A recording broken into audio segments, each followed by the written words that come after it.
a quien agradecemos la gentileza de estar con nosotros esta mañana. Señor Larrazábal, buenos días, bienvenido a Primera Página, bienvenido a Globovisión. Bueno, buenos días, saludos a ti y a todas las personas que nos ven a esta hora de la mañana. Hay varios temas sobre los cuales queremos pulsar su opinión como presidente de Fedecámaras. Recientemente hubo una reunión del Consejo Nacional de Economía Productiva, estuvo el vicepresidente ejecutivo de la República, Tarek El Aissami, con los integrantes de la Asamblea Nacional Constituyente. Se habló de que se van a tomar decisiones en materia económica, sobre todo para limitar las trabas que algunos sectores le han puesto al desarrollo económico de Venezuela y además insisten en la llamada guerra económica y dicen que desde la constituyente van a generarse decisiones para derrotar definitivamente la llamada guerra económica. ¿Cuál es su opinión respecto de este Consejo de Economía Productiva?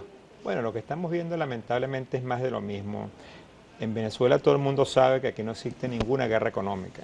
Más bien tenemos una posición del gobierno nacional que ha venido desde el periodo de Chávez atacando y destruyendo la empresa privada. Aquí se expropiaron, como todos sabemos, más de 1.500 establecimientos empresariales, se expropiaron, se confiscaron más de 5.200.000 hectáreas de tierras productivas.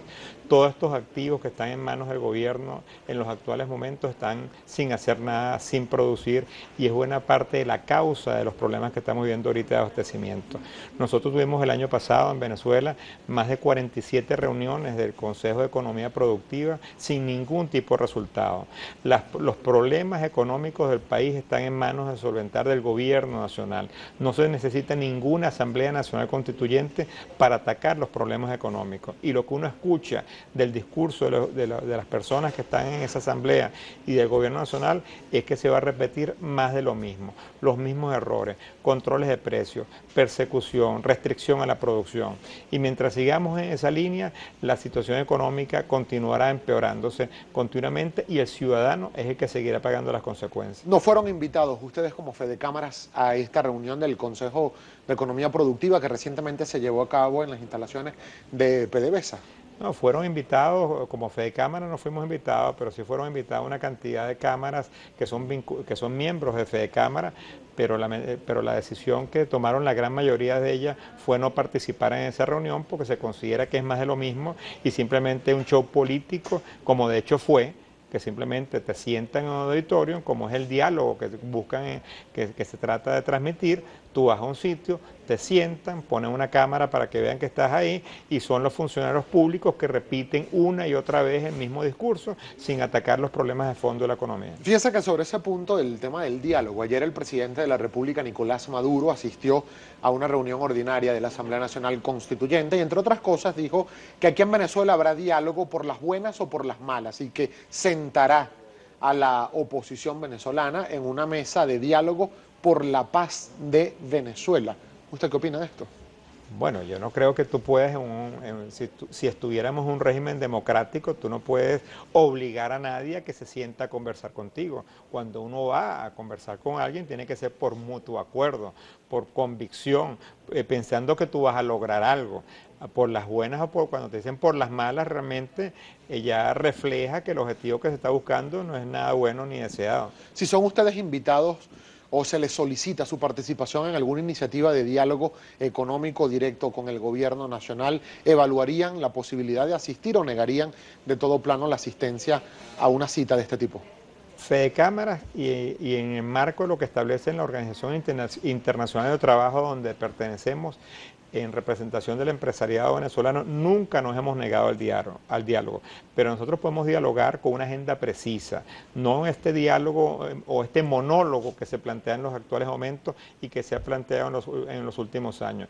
Y en cualquier cosa, cualquier negociación, cualquier reunión donde vayamos a conversar sobre los temas fundamentales del país, tiene que ser con los entes legalmente constituidos, con el gobierno nacional, con los ministerios de la materia, porque consideramos, como lo planteamos en un momento, que la Asamblea Nacional Constituyente no fue conformada de acuerdo a los marcos actuales de la Constitución, un proceso muy poco transparente en su elección, y pensamos que lamentablemente esa no es la vía para atacar los problemas de los venezolanos. Ahora, sobre el tema y los aspectos económicos, recientemente desde el gobierno de los Estados Unidos, específicamente el Departamento Departamento del Tesoro, se han tomado sanciones contra funcionarios venezolanos, incluyendo al presidente de la República, Nicolás Maduro, como individuo, ha sido sancionado por el Departamento del Tesoro. ¿Esto puede traer o generar algún tipo de impacto económico para el resto de la población venezolana, o por el contrario son solo sanciones individualizadas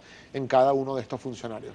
Hasta ahora lo que estamos viendo son sanciones individuales. Cada país es soberano de decidir a quién quiere tener en su territorio. Cada país puede decir si te avisa, si tú eres amigable con él o no. Hasta ahora son sanciones individuales que están en el marco de las leyes de los países, donde te indican que si tú tienes problemas legales, de derechos humanos, corrupción o narcotráfico, te pueden decir tú no eres bienvenido a este país. Son sanciones individuales que simplemente penan o castigan a esas personas en particular. Nosotros hemos indicado públicamente que nos preocupa sanciones que sean más generales hacia la economía, que vayan a afectar ya la delicada situación económica que están viviendo los venezolanos en la actualidad. Pero que hasta este momento no han sido que aplicadas. Hasta este momento no ha sido aplicada. Por cierto, hay un grupo de senadores estadounidenses que están pidiendo al presidente Donald Trump que no emita este tipo de sanciones contra Venezuela específicamente, sobre todo en el campo petrolero. Bueno, hasta ahora son puros rumores que se escuchan, pero lo que uno va observando en fuentes diplomáticas es que las presiones van bien más a título individual en los actuales momentos y no a nivel colectivo. Ahora, hablando sobre la situación económica en Venezuela, recientemente se publicó ayer una proyección del Fondo Monetario Internacional sobre el índice de precios al consumidor o el indicador de inflación en la región. Llama la atención, por ejemplo, cuando uno compara la proyección que tiene el Fondo Monetario Internacional para este año 2017 en Venezuela, 1.133% de inflación anualizada. Y uno lo compara, por ejemplo, con la estimación que hacen de otros países como Ecuador, por ejemplo, que la sitúa en apenas 0,3%.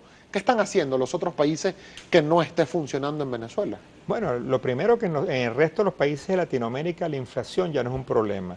Recordemos que en Latinoamérica tuvimos, perdón, como Perú tuvo 7.000% de inflación, Brasil tuvo más de 7.000% de inflación, Argentina tuvo niveles de inflación inmensos y esos países aprendieron que tú no tienes que tener políticas económicas responsables, serias, tú no puedes imprimir dinero inorgánico, tú tienes que gastar lo que tienes y no gastar más de lo que tienes, y ahí no se aplica el plan de la patria, ahí no aplica el modelo socialista del siglo XXI. Es curioso observar cómo los mismos países del ALBA, como tú decías, Ecuador, 0,3% de inflación. Y aquí estamos teniendo más de 25% de inflación mensual.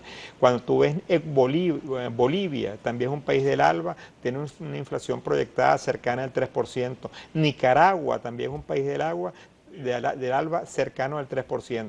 Entonces hay una evidencia que la causa fundamental del problema venezolano es no atender la economía de forma profesional y seria, donde se apliquen los mecanismos de control inflacionario, donde se desmonte el plan de la patria, donde no se siga aplicando el socialismo del siglo XXI y donde se permitan las libertades económicas para que tú aumentes la producción, aumentes el abastecimiento, que es la única vía cuando tú tienes competencia, cuando tú tienes muchos oferentes en el mercado, que bajen los precios. Pero desde el gobierno nacional, por ejemplo, señor Larrazábal, se dice, bueno, hay sectores privados que por atentar contra el gobierno nacional sabotean la producción, la distribución de alimentos, de medicinas, de cualquier otro rubro, o prefieren dedicarse a la importación y con ello pues acabar con el aparato productivo local. ¿Qué tanto de esta realidad de lo que expone el gobierno venezolano está ocurriendo en Venezuela? Bueno, recordemos que cuando aquí estuvo el precio del barril del petróleo sobre los $100 en el año 2012, en Venezuela se importaron 66.000 millones de dólares, una cifra impensable.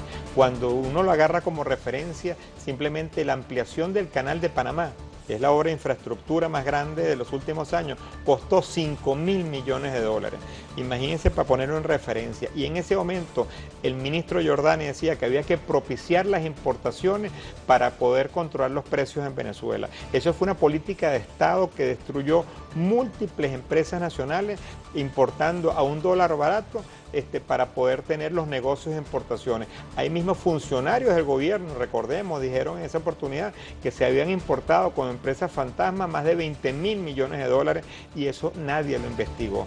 Eso, repito, destruyó un gran capital de empresas venezolanas que hoy estamos pagando las consecuencias. Nosotros tenemos que hacer una breve pausa, señor Larrazábal, pero para el regreso me gustaría, por favor, su análisis respecto de lo que ha venido ocurriendo con el DICOM, con la divisa paralela, cómo está la adjudicación a las empresas a través del nuevo mecanismo del DICOM, cómo afecta el dólar paralelo y su cotización, la economía venezolana y también el estatus de cuántas empresas están operativas en este momento en Venezuela o cuántas han tenido que cerrar o irse del país. Al regreso